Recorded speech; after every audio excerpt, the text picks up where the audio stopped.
Okay, we are recording. I am Brandon Polite, Associate Professor of Philosophy at Knox College in Galesburg, Illinois. And I'm joined today by Theodore Gracek, who is Professor of Philosophy at Minnesota State University Moorhead in Moorhead, Minnesota. Ted, thank you so much for joining me. Great to be here. Awesome. Well, you are an author of a number of books in aesthetics and the philosophy of music, and also not just books, but many, many articles. And one issue that you've dealt with multiple times throughout your career is the issue of authenticity in popular music and what that means in the context of popular music. And so I just want to invite you to start off our conversation just to say some stuff about what authenticity means in the context of popular music. Right. The background, of course, is that the topic had been out there about classical music and about whether or not certain performance practices in particular were authentic is where it really started. There's the question of whether or not a performance itself is authentic relative to what we know about the piece historically and so on. Um, but my interest has not been classical music for the most part, although I've written on it. I mean, it's a music that less than 1% of the population regularly listens to.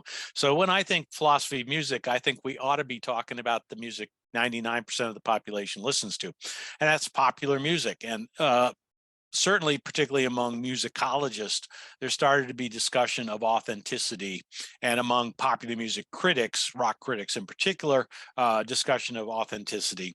And so the question of what this was supposed to mean, transposed from the classical sphere to the popular sphere, was supposed to mean, caught my interest. And about 25 years ago, I started talking about it. There's some discussion of it in my first book, Rhythm and Noise. And then most recently, I was asked to do a comprehensive survey on the topic for Bloomsbury for a book they were putting out, and I did. And then a revised version of that's in my newest book. So yeah, I've been talking about it a long time. Um, Two comments. So what I've noticed in particular is there's been a kind of a shift in how the word is used. And it's used more expansively. That is to say, for more and different things. And it's not clear to me there's any real, other than step by step, what we call a family resemblance, that there's any one overarching unification anymore, although there used to be. And there's two ways we can think about that. Early on, it was quite clear what it meant was, strictly speaking, not even evaluative. What it was to be authentic was just to make a statement about an object or a performance, and it simply meant, is this what it is described to be? It was authentic if it was correctly described, and inauthentic if somebody was lying to you about it, generally trying to get more money for it, right? And that was the meaning as it was used across the board. And then it's been expanded to, for example, mean in particular, and I think the big pivot for philosophers of music was Peter Kivy's book, Authenticities, plural. And the idea that, in fact, performers' authenticity, sincerity in your performance, you mean it. You don't just go out there for the money. And he's talking about classical music, like, somebody comes out to play a Beethoven piano sonata. Are they just going through the motions with the crowd for the money? When the three tenors, come out and they're singing opera arias for stadiums through microphones, this is their retirement package is what's going on. They're just doing it for the money. And you want to say, well, that's inauthentic. That's not how you're supposed to be doing this stuff. And they don't really mean it. They're just performing for the crowd. And so you get this notion where it's still an evaluation, but now it's an evaluation of sincerity, really. And do you mean it? And then it creeps even further. And so there's this whole range. 20 years ago, I identified 5 different meanings to the word that were then in use about popular music, if you want to put them on the screen. So 5 different things I identified that were being talked about as authenticity. And the first one's, what I got at first, is it the thing it's advertised as? And then there's the question that was big in classical music: does it sound right? If you're going to play music from 200 years ago, should it be played on the kind of instruments with catgut strings on the violins so it sounds the way it sounded, or is it inauthentic to do it on a modern instrument? And then there's the question of, as technology advances, are you doing it in an authentic method, and then does it matter? Because if you can mimic it, so if what I can do is I'm a good pianist, and I can run that through a synthesizer and make it sound like an oboe. I mean, this is done it's done in popular music all the time, of course. Does that matter in classical music when the oboe solo is being done by somebody at a keyboard? Should we think there's a problem of authenticity here or not? But then it's branched out, and particularly in popular music, number 4, authentic as in a reflection of the music's community. And the first really interesting discussion, at least in philosophy and in academic studies, Joel Rudenau years ago had an article, Can White People Sing the Blues?" in which he raised the question, you don't have a relationship to the community that fostered this music originally, and if so, does this make it inauthentic in some problematic way? And Paul Taylor, who has a very good recent book, which off the top of my head, "Black is Beautiful," I think is the title. Oh, you got it right there. Boom, right there. Right. Exactly. Took issue at that time with Rudenau. And I think in some ways that's the origins of that project. That book was his back and forth with Rudenau, saying that no, ultimately almost any white performance that co-ops Black music is going to be inauthentic. And there is a problem here. And there's an ethical, social, political problem here, which we often discount. And then there's fourth and finally, sincerity. Does the musician, whether or not they're connected to the community, do they personally mean it? And this is classically in popular music was the idea of the sellout. And this was a really serious problem that is much discussed, particularly in the popular music press, in the late 60s, early 70s. And then it kind of falls apart in some interesting ways, because you got people like David Bowie, who clearly is out there theatrically posing as something he clearly is not. And the question of, does he really mean he's from Mars? I mean, that's just an absurd question. Of course he doesn't. But, and then changing literally his persona album by album. The question of, does he mean this sincerely at the time started, and others as well, and many others as well, that we can look at. Particularly musical satire is an example where it's hard to say if you're if it's just satirical, in what sense does the sincerity question arise? Could you be insincerely satirical for the money? I mean, that's an odd notion. So there's these various kinds, and now more recently, particularly in musicology, it's drifted and here's the drift.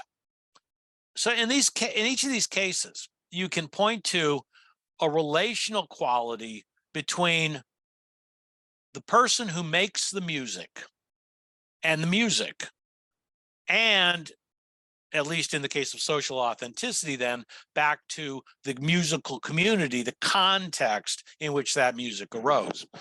Since I'm a contextualist about everything in philosophy of art, namely everything depends on context anyway, that doesn't bother me. I think contextual features are real features of musical performance, right? Background features. I don't think they're irrelevant at all. So if you say that you've got the musical performance, you've got the context, you've got the performer, and it's the relationship, whether or not the described relationship here is truthful or not, is a unifying idea about authenticity. But the big shift has been to make authenticity an aesthetic property. That is to say, instead of a property of the work of art, now it becomes an aesthetic property in much the way that, for example, beauty is supposed to be, which is to say, perceiver dependent in some essential way. We can argue what that is, of course. But now authentic is, does it feel real to you, the listener? Well, that's a real change in relationship. Now the relationship is not back to the community and the artist. Now it's between the piece of music over here to the listener. That's a totally different relationship to talk about. And whether or not that relationship goes through to the origins is an open question. I mean, a factual historical question. But once you say, well, this just isn't real, this just sounds fake to me. Well, I'm sorry if, in fact, I had this experience. I played Robert Johnson to a bunch of freshmen last week. Robert Johnson, the 1930 blues singer. And it's like, they were like, what is this hokey old stuff? I mean, they certainly didn't hear real pained expression of Hellhound on My Trail when I played them Hellhound on My Trail. For them, this was just old timey, what's it? You know, sincerity did not come through to them. For them, this was just nothing. They might well dismiss it, therefore, on this model as inauthentic. Well, I mean, if you can talk about the authentic blues, Robert Johnson should be near the top of your list. And then this view of what authenticity says, nah, that old crap, that's not authentic. That doesn't speak to me. And then the reason being, that doesn't speak to me. That's a totally different meaning of authenticity. And I'm not sure we have common ground anymore. So that's where I'm at with this thinking. Yeah. So what do you think accounts for that shift in popular music, which has to do with sincerity, right? That being authentic means being true to yourself in the music in some way. To being authentic is now an aesthetic property that I, the listener, can ascribe or fail to ascribe based on my own background or preferences or generational attitude toward music from a different time and place. I have two hypotheses, but these turn me into a amateur armchair sociologist. But I'll wing it and do some armchair sociology here. I think there's two reasons. I mean, one is more directly philosophical, and I'll go back to Tom Cochrane, who you had a session with, in his great new book, and his idea of joint attention, particularly to music. And so, if you're in a group, I mean, there's a very different experience in the concert hall, and I've written exactly on that, listening to live music versus being there. And there's an important way in which just listening to recorded music, especially alone, is not the same thing. And it's because you don't have joint attention. Now, certainly it can be, and people do. In fact, when I turned on Netflix the other night, it was actually Amazon Prime, and I was clicking on my K-drama that I was watching, and it asked me if I wanted to watch simultaneously with a friend, and we could watch together in different houses and talk back and forth while we watched it. So yeah, certainly, I mean, even the modern media age has created joint attention to a movie or a show through the streaming platforms. That's a very new thing, of course, at least to me. Gamers did it for years, obviously. So you can have joint attention, but a lot of music, of course, as recorded music, is not the subject of joint attention. You just listen to it alone.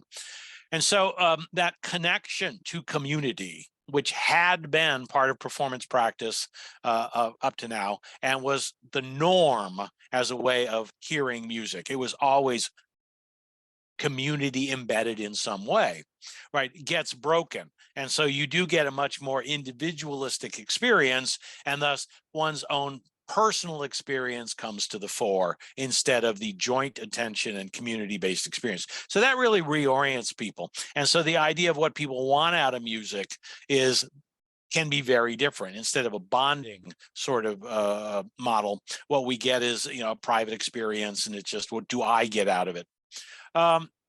So there's that. And then, I think there's a second thing. Hang on just a second.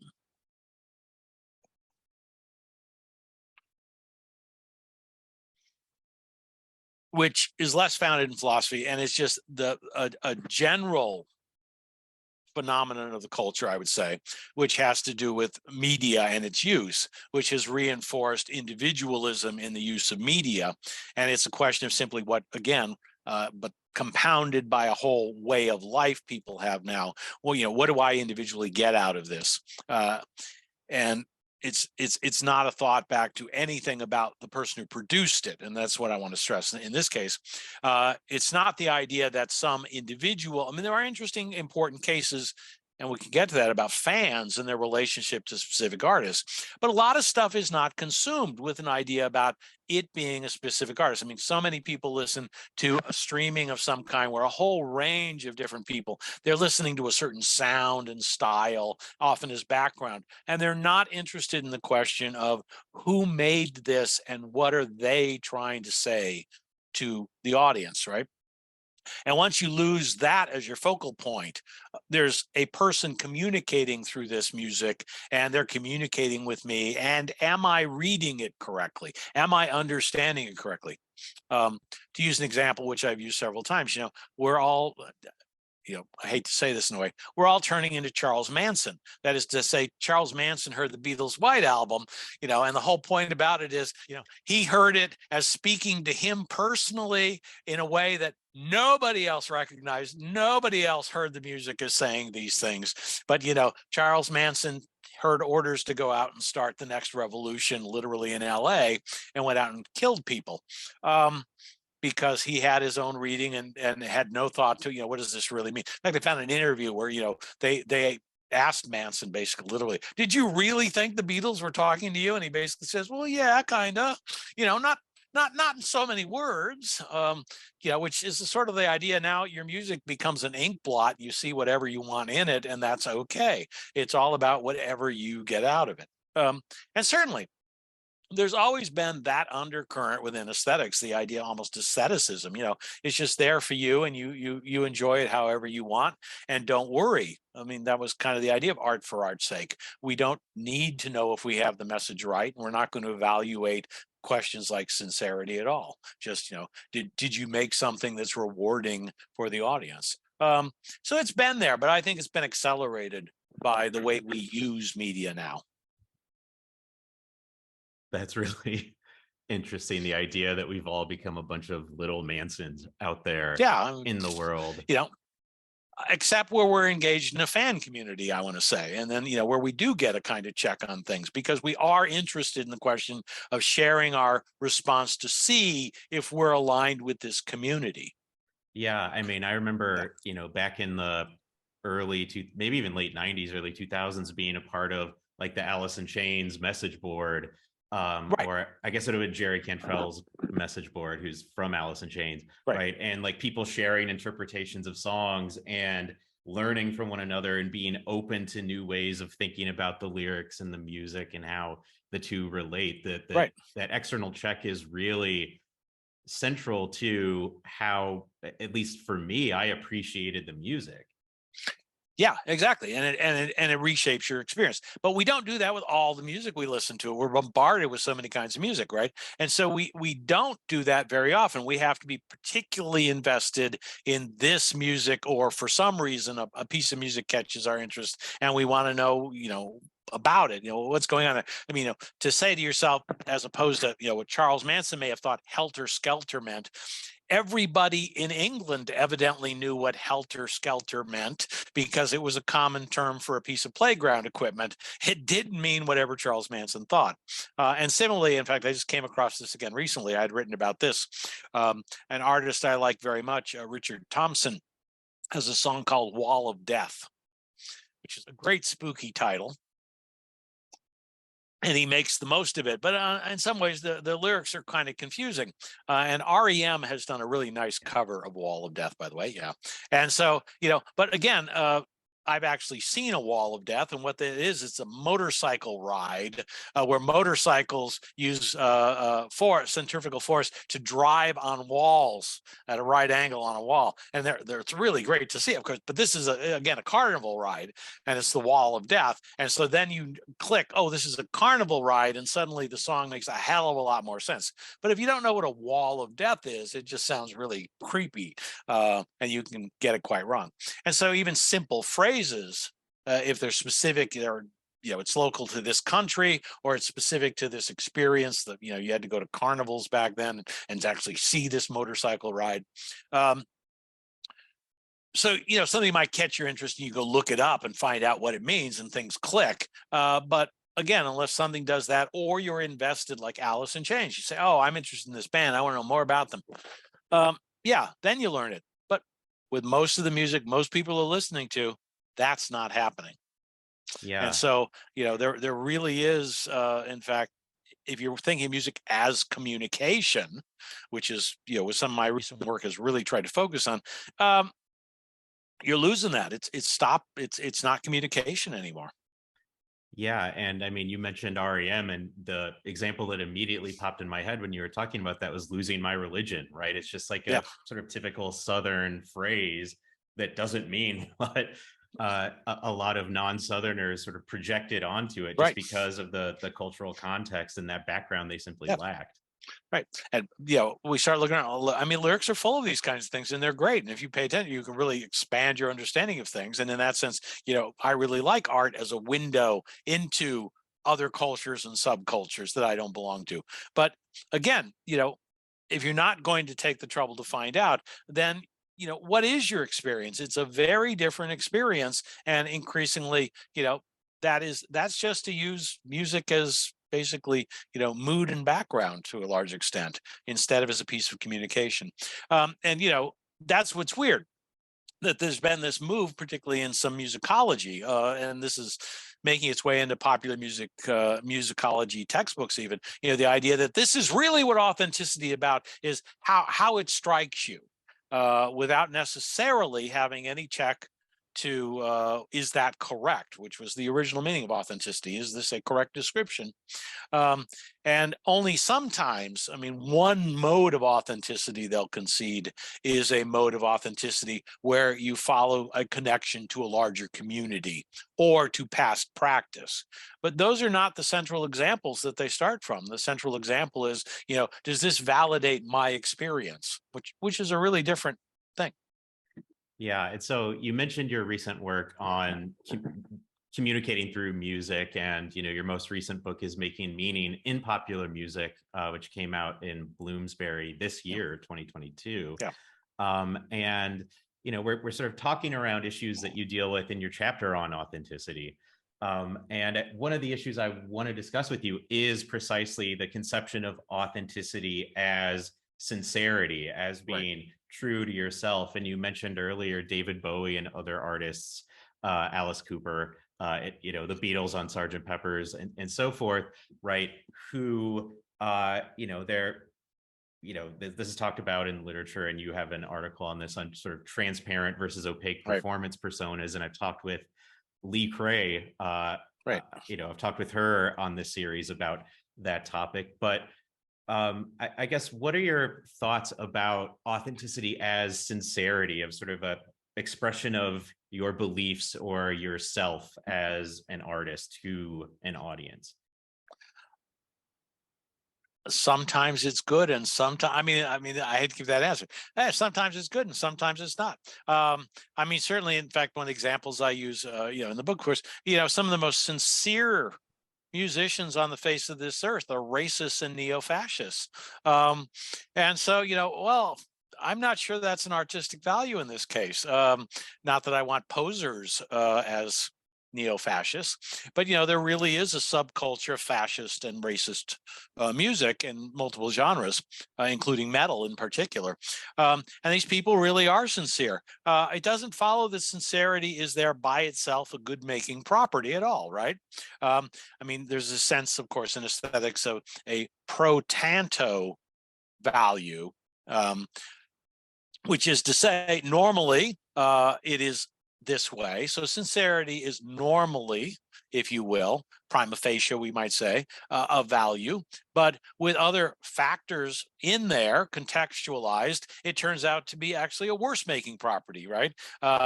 Clearly, sincere fascists are more dangerous than ones who are, not clearly just goofing around or playing with it.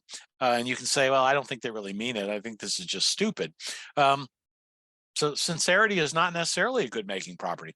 And then there's a lot of other stuff I want to stress that, I think to raise that question is just the wrong question. In other words, I don't think it's a universal value of art, nor artists, nor musicians. And that's why, Lee Cray is, I mean, that was why when Lee first wrote on this, was a really good article. And I picked up on and borrowed some of that and expanded my own earlier work in terms of it. The question then becomes, and again, this gets back to communication, not just how does it strike me, right? Does the artist communicatively invite you to read them as sincere or not? You know, do they invite what Lee has dubbed the transparent persona, asking you to take this to be their real values, in which case we have the further communicative act that they are endorsing whatever is being communicated, right?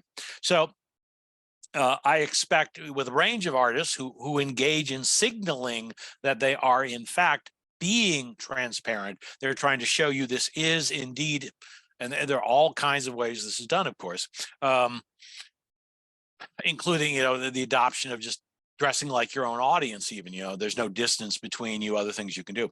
And a classic case, you know, though, is once you've established that you are a transparent singer, that you are to be taken as somebody engaged in self-expression and endorsement of what you sing, your move to any other mode becomes extremely difficult. One of the cases, a really interesting case, is the folk singer Phil Ochs, who killed his career when he wanted to make a move from this really earnest folk singing stuff. And some of his early folk songs about the civil rights movement are quite good, and his performances are fabulous. And then he, at a certain point, in fact, famously at Carnegie Hall, he comes out wearing an Elvis suit and starts singing oldies, okay, for his audience, for fun, or whatever he wants to communicate. But the point was, and the audience just could not accept it, and this absolutely killed his career for a while. That suddenly he was playing around with the performance persona he was using, you know, literally. And this is, you know, several years before somebody like Bowie is clearly adopting a persona. One of the first people who came out and just has an outrageous persona, but it didn't work at all. And so I think there's a great difficulty. But we have a person I talk about a number of times in the book, in the chapter on authenticity, and the one before that on persona, which is really about the same topic, is Randy Newman. That a lot of people, and I take a case of somebody who's very disturbed by his first big hit was a song called Short People. And if depending on who's watching this, Randy Newman is not simply a composer of songs for Pixar films, is what I want to stress here. Okay. And so Newman has a very long career, and his first hit back in the 70s was Short People, which is just an outrageously stupid, silly song where he blames basically short people for all the ills of the world. But the whole point is that he's mimicking racism and substituting short people for certain racial stereotypes to show the absurdity of racism. Okay. And there are a number of people who find this just weird, and they don't understand how it works. I mean, people who've written about this don't understand how this works. And even the question is he sincere? And if so, what? Yeah, I think he's sincerely anti-racist. So here's a case where you put on this persona, which is clearly an act, and what you're doing doesn't in any way seem like it makes any sense as sincerity. And yet, once you decode the message, you can ask, is that being rendered sincerely? Yeah, but in a brutally satirical way. But then the point, then he has other stuff, a whole series of stuff that's like that. And then he's got other stuff, the kind of stuff he tends to do for Pixar films, which are deeply moving ballads. And yet, weirdly, you know, these are the ones I guess are probably, you know, he's writing them for Toy Story. You know, it's just a paycheck, Jack. I mean, there's no reason. It's not Randy Newman looking into his soul. You know, I need to, you know, James and the Giant Peach, I think he did the soundtrack, did some really good stuff on that. And it's like, I think he's just saying, oh, okay, I need a song that's, you know, exactly this long, and it's got to have this theme, you know, I'm your friend. Okay, I got to come up with an I'm your friend song. You know, when Randy Newman, and he does sing that in concert when he gives concerts. I don't know if he still does, you know, but I don't think Randy Newman is actually telling us he's our friend when he does that. You know, so weirdly, in his case, the sincerity tends to come in the over the top satirical stuff, and the stuff that would from others sound like sincere emoting is the stuff I think he's getting the paycheck, and the question of sincerity doesn't arrive. And so it can be very complicated. The stuff that looks transparent in his case is the stuff that's probably not. That's awesome. And so a couple of things of what you just said relate to an issue you brought up earlier, which relates to sincerity. It's the question of selling out, right? Yeah. That those songs of his that seem the most sincere right? And from if another artist did them would be sincere, right? And Or might well be him, somebody doing a cover, you know. yeah, I mean, I'll just tell if you know, if Taylor Swift covers "You've Got a Friend in Me" in concert, I think she's probably sincerely communicating with her audience with that song. yeah, absolutely. Yeah, And you know, whereas for him it's just a paycheck. And so, you right, know, an issue that comes up in popular music and especially in the subgenres and subcultures of right, heavy metal and punk is the issue of selling out and the right, idea that um you know, T Nguyen has written about this in terms of you know, the failure of sincerity is a loss of trust in the artist. And just quickly before we get to the issue of authentic fans, do you right. have? I know you have thoughts, but what are some of your initial thoughts on the question of selling out? Yeah. I I think it was, in fact, David Bowie who says, "I don't know what I'm selling out from" when asked this question. Um, you're in a commercial industry. Now, we can talk about there are niches that are not, where people, you know, although very often what they're hoping to be is discovered, you know, where they're posting their videos of themselves and their songs. And if you and some people become big that way, major artists through TikTok. You know, Old Town Road was the one of the breakthrough examples. Um, but you know, let's go back to punk. I mean, one of the funny things, and in retrospect, I realized. So let's take some punks. You get a band called the Adverts. I mean, to name yourself advertising. Then you get Sham 69. We're fakes. I mean, there's actually, it turns out, a whole series of punk names, which are all saying, you know, don't take it seriously. I mean, they're actually advertising, sort of like, you know, I'm jumping on the bandwagon. But by announcing I'm jumping on the bandwagon, you're supposed to understand you can't criticize them for jumping on the bandwagon, you know. And then, you know, to even start with the Ramones, which, you know, a really pioneering band that really broke punk open, particularly when they went over and toured England and inspired people. You know, from the get-go. I mean, there was a joke here, which was that they were supposed to be brothers named Ramon, you know, Tommy and blah, blah, blah, you know, Tommy and Johnny, and you know, and there was a whole string of these things that they did. And as I point out, you know, when they actually get to a song, Ashina is a punk rocker, and they list her credentials as a punk, they go into a string of jokes. You know, she's a punk. You know, she's in the Ice Capades. Non sequitur there. You know, the whole idea that, you know, so you even there, you know, you got this, you got to make the call, you know, well, you know, it's not simply this genre is all about sincerity and authentic and political act. You know, it's like, well, almost song by song, you have to ask, what are they really doing here? You know, because that's one of the great funds. They're complex. They can do different things. They can do different things on the same album.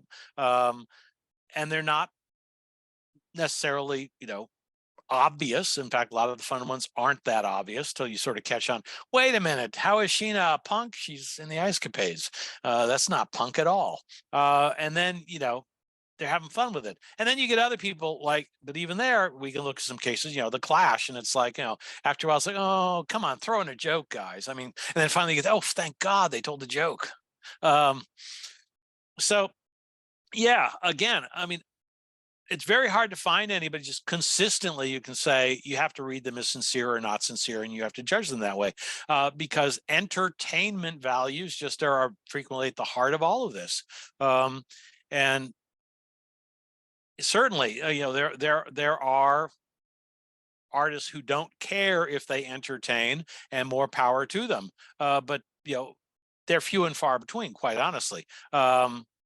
You know, the problem with them is they tend to be very obscure. Nobody knows who they are for the most part, right? When Skip Spence left Moby Grave, here, well, I'll get really old, you know, and Skip did his first album, and it's very much like Sid Barrett leaving Pink Floyd and doing it, you know, and these guys are putting out albums that have no commercial potential. We're saying no commercial potential. All right, you know, there's you know, and they're in both cases, interestingly, they're pretty much documents of somebody with mental issues cracking up. I mean, you know, the question of sincerity is really the only way you can respond to it, because there's virtually no entertainment value to these records. So yeah, I mean, there's those, and um, you know, Basically, I'm saying it's real, and that's really my message. It's really messy, really messy, and it's really messy, and it's almost on a occasion by occasion call. What's going on? Yeah, That's part of what I like about it. yeah, it's really sloppy and it's hard to put in neat categories. And so Yeah, interpreting music is difficult precisely because of that, right? Are they sincere? Are they not sincere? yeah, Who's the and I narrator think here? I want to stress, and this is a tradition that's not specific to popular music, but it interests me a lot. Which is that by pretending it's just entertainment, of course, they can be deeply subversive. Sometimes that's the better subversion, right? To sneak it into your house and raise questions by packaging it. As I've observed, the first taste of real modernist music, I mean, real avant-garde music, many people got in our culture was tacked on at the end. We'll go back to Charles Manson and the White Album, right there at the end of the White Album. I mean, we have a piece of avant-garde music that's right on the edge for its time.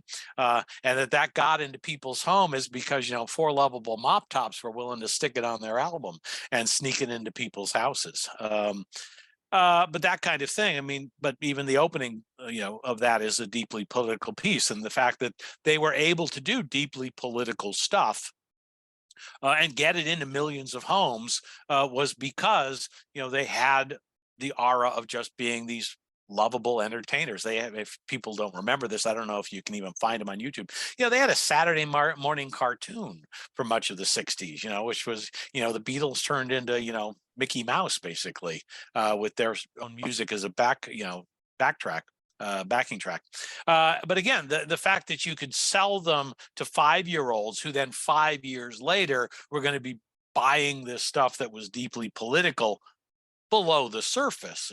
At this time, they're not doing the stuff Lennon is doing later, like Give Peace a Chance, but in these entertaining songs by how they set up Hey Bungalow Bill, a children's sing-along, which is actually a deep, deep critique of masculinity, among other things. So, using entertainment to sneak in the stuff is, in my view, often more interesting and maybe more powerful than the overtly sincere, in your face artist. Many punk bands, in fact, and a lot of metal bands and a lot of other politically engaged movements we've had, where if you're not already buying into what they're doing, it's easy to turn them off. Yeah, awesome. And so, we've been talking about authenticity in music, and now I just want to turn briefly to the topic of authenticity of fans, right? And this has come up recently with young fans of Stranger Things who are now getting Yeah. turned on to Kate Bush and early Metallica, and because of their use in the show. And the response by some older fans or people who have been longtime fans of Kate Bush and Metallica saying, you're not a real fan because you got to this through a TV show. Right. Well, and all Yeah. I can say is, look, and I got to Kate Bush through her video for Running Up a Hill. I mean, this is just so bizarre. This is possessiveness. So let's go back. So the Stranger Things track with Kate Bush is running up the hill, right? And so it's in it, and she's had the biggest explosion of popularity in her life. Same thing that happened with Nick Drake and a Toyota commercial. I think it was Toyota commercial. Suddenly was out there, and people go, oh no. But so again, I get back to this is a commercial industry in the first place. Kate Bush made a video for that track at the time, and that's how people like me got into it at the time, right? So recontextualizing it over to a movie or a TV show. I mean, again, let's go back. Simon and Garfunkel, right? Talk about your sincere.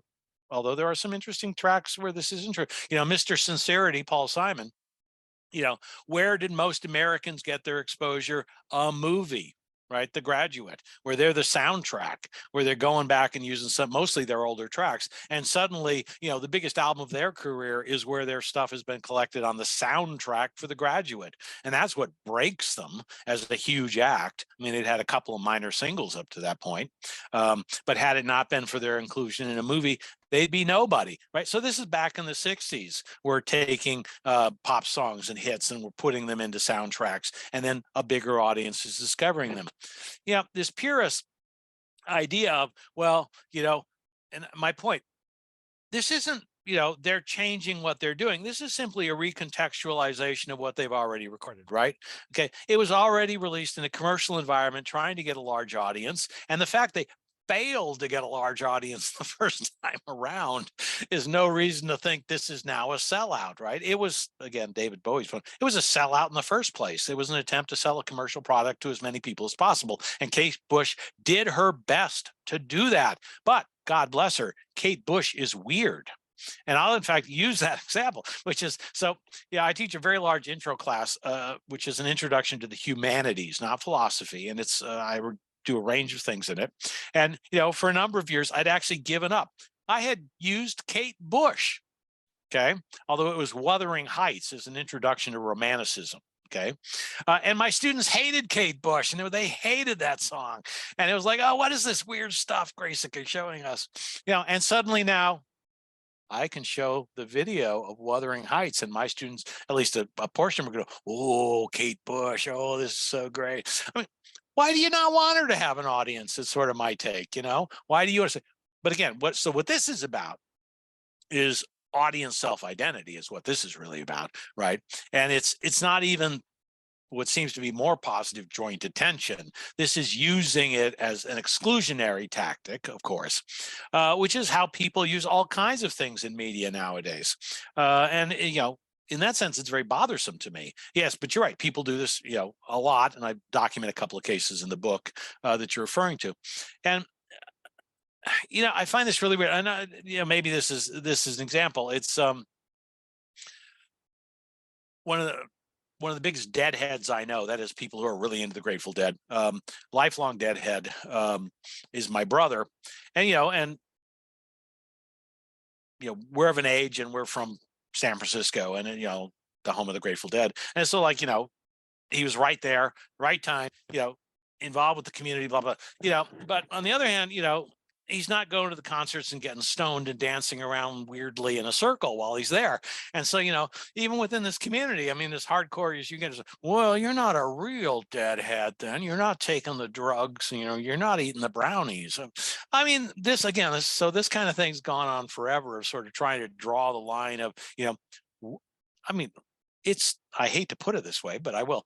It's almost like you're Charles Manson looking for your friends. It's sort of, well, you don't have our relationship to this band, and so you don't count. But again, unless you're going to raise the question, what was that artist trying to say to me? You're just using this as a bonding. And some of the cases we have are, I think, just quite wrong about what they think the artists are doing. And that's one of the ones that I talk about in the book. I mean, the example was the Smiths specifically. And the interesting idea that we can't let conservative people in as Smiths fans, and yet it turns out that we may have one of the most interesting cases of inauthenticity around. Namely, it may be that here we have the singer-songwriter who was far less liberal than anybody had thought, now coming out as, oh, now we have maybe go back and listen to everything again, and maybe I don't like those songs so much anymore. So this, the idea we have it and it's ours, certainly, it does speak to what a powerful bonding experience music is, and always has been. And that's probably why we have it as human beings. But this idea that we're now going to use it to exclude people is really odd. And, we can talk about cases ad infinitum here. Yeah, we've been talking a long time, so I think we won't go on into infinity. But Ted, thank you so much for joining me. This was a really, really fun discussion. Yeah, it always is. Thanks. Always great to talk to you too. We've done this before. Anyway, thanks for having me. And a couple of years from now, when you're running out of people again, you can get back to me. All right, will do. Okay. Thank you. Ciao.